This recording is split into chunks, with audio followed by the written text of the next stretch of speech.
जय हिंद, जय महाराष्ट्र. भावांनो भावांनो, तुम्ही सर्वजण एस एस सीची जी डीची तयारी 2026च्या एक्झामची खूप चांगल्या पद्धतीनं करत असाल आणि करत राहा. ठीक आहे. काही मुलं आता पेपर पोस्टपोन झालेला आहे, ती पेपरची डेट अजून आलेली नाही, त्यासाठी मुलं जी आहेत ते तयारी सोडून दिलेली आहे असतील. तर भावांनो, पेपरची तारीख कधी पण येईल. आधी तुम्ही तुमचा सिलेबस पूर्ण कवर करा. ठीक आहे. जी के जी एस जे आहे आपलं पूर्ण या ठिकाणी रिव्हिजन मारून ठेवा. पूर्ण सिलेबस कंप्लीट करा. भूगोल असेल, करंट अफेअर असेल, पूर्ण ते सिलेबस कंप्लीट करून मग रोजच्या रोज करंट अफेअरकडे रिव्हिजन करत राहा. फक्त रोज करंट अफेअर. आणि हिंदी जे आहे पूर्ण वाचन करून घ्या. ठीक आहे.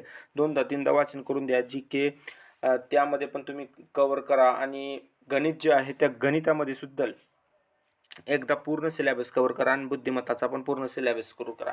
आणि जे गणित आहेत ते हिंदी आहेत, जी के आणि बुद्धिमत्ता यामध्ये रोज दर रविवारी तुम्हाला माहीतच आहे RW चॅनलवरून तुम्हाला भावांनो की रोज एक रविवार संडेला टेस्ट असते, मॉक टेस्ट. ते दररोज टेस्ट जावा. ठीक आहे. आणि त्या टेस्टचा ॲनालिसिस प्रॉपर करा. त्या ठिकाणी त्या रविवारमध्ये कुठलाही अभ्यास करायचा नाही रविवारी. ठीक आहे. आणि त्या टेस्टचाच फक्त अभ्यास करायचा. कुठला प्रश्न चुकला आपला, गणित असो, हिंदी असो, जी के असो, बुद्धी, ते कुठल्या टॉपिकवरून चुकलाय तो टॉपिक पूर्ण रिव्हिजन मारायचं आहे तुम्हाला. फक्त तुमचे 20 प्रश्न चुकले तर त्या रविवारमध्ये तुम्ही कमीत कमी 10 तरी टॉपिक रिव्हिजन मारायला पाहिजे त्या 20 मधले. अशा पद्धतीनं तयारी करा भावांनो, तर तुमचा चांगला स्कोअर येणार आहे. आजच्या या टेस्टमध्ये तुमचं गणितामध्ये भावांनो मला वाटतं की 13+ स्कोअर आला पाहिजे. ठीक आहे. आणि या ठिकाणी हिंदीमध्ये भावांनो 17+ स्कोअर आला पाहिजे तुमचा. आणि जी केमध्ये भावांनो तुमचा या ठिकाणी 11+ स्कोअर आला पाहिजे. बुद्धिमत्ता म्हणजे 18+ इतका स्कोअर आला पाहिजे. या सर्वांना मिळून भावांनो तुमचे जे मार्क होतात ते 59 क्वेश्चन होतात. म्हणजे जवळपास 118 मार्क. पण 118 तुम्ही जर 20पैकी सगळे 20 अटेम्प्ट केले असतील तर तुमचे या ठिकाणी 5.25 इतके मायनस मार्क होतात. तर तुमचे टोटली मार्क होतात 112.75. ठीक आहे.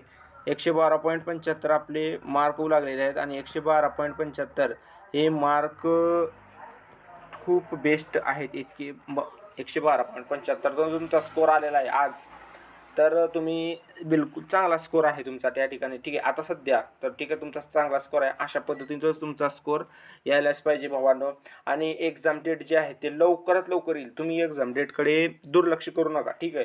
तुमचा एक्झाम हा मेमध्ये होईल किंवा एप्रिलमध्ये पण तारीख येऊ शकते. कारण एस एस सीला फक्त एक टेंडर भेटत नाही की जो कंपनी करत होती. कारण गेल्या वर्षीमध्येच ही जी अफवा चालू होती की एक्झाम जी आहे एखादी कंपनी भेटणार, त्यामुळे जे त्या ठिकाणी थांबणार आहे पुढल्या वर्षीपासून. तर तो यावर्षी लागू झालेला आहे. यावर्षी टेंडर कुठली कंपनी घेईन आहे, त्यासाठी थोडासा वेळ फक्त या ठिकाणी होईल. पण आपला जो आहे तो एक्झाम डेट येणार आहे. आणि हीच एक जी डी अशी आहे भावांनो, मी तुम्हाला सांगेन की यामध्येच भावांनो आपल्याला काही ना काही करून सिलेक्शन घ्यावं लागेल. तुम्हाला सर्वांना माहीतच आहे की पुढच्या भरतीमध्ये अग्निवीर ही बॅच येणार आहे.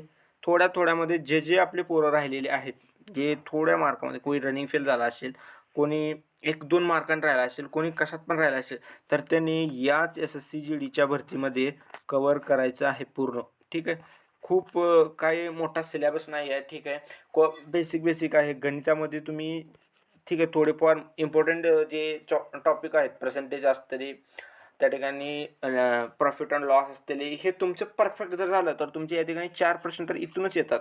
तर त्या ठिकाणी कवर होऊन जाईल. हिंदीमध्ये तुम्ही वाक्यप्रचार वगैरे, हिंदी बोलीभाषा खूप सोपी आहे. जसं की महाराष्ट्र पोलीसमध्ये आपले मराठी व्याकरण खूप हार्ड आहे, पण हिंदी व्याकरण हा सोपा आहे त्यामध्ये. ठीक आहे.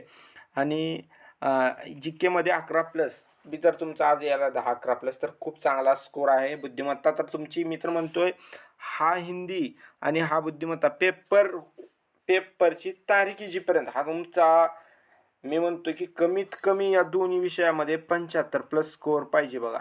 माझा एकच ध्येय तुम्ही लक्षात ठेवा. जर तुमचा 75+ स्कोअर हिंदी बुद्धिमत्तामध्ये आला, तुम्ही 100% वर्दी एस एस सी जी डीमध्ये घेणार भावांनो. ठीक आहे. आणि पुढची तयारी जोरात करा. ठीक आहे. एक्झाम डेटची जी आहे ते एप्रिलच्या लास्टमध्ये आपली तारीख येणारच आहे. एप्रिल लास्टमध्ये एक्झाम आपले डिक्लेअर होणार आहे. मेमध्ये एक्झाम पण होऊ शकतात आपले. ठीक आहे. भावांनो काही टेन्शन घेऊ नका. फक्त सिलेबसकडे लक्ष द्या. प्रॉपर अभ्यास करा. ठीक आहे, प्रॉपरली अभ्यास करा. स्कोर जास्त आलाय, मी आज 112 सांगितलंय, पण 112पेक्षा जर तुमचा स्कोर जास्त आलाय तर असं म्हणू नका माझा लई भारी स्कोर आलाय. पर तुम्ही त्यामध्ये कुठली चुका झालीत, की कुठले प्रश्न अजून येणारे प्रश्न चुकलेत त्याकडे लक्ष द्या. तुमचा या ठिकाणी खूप खूप त्यामध्ये फायदा होणार आहे. ठीक आहे भावांनो, स्वतः एक्सपिरियन्सनं सांगतो भावांनो. ठीक आहे, स्वतःचा एक्सपिरियन्स आहे त्यामुळे सांगतो भावांनो की या भरतीमध्ये तुम्हाला लागायचं आहे. आणि जे स्टडी मी फॉलो केले जातात तुम्ही फॉलो केला भावांनो, 100% तुम्ही लागणार म्हणजे लागणारच आहे. जय हिंद.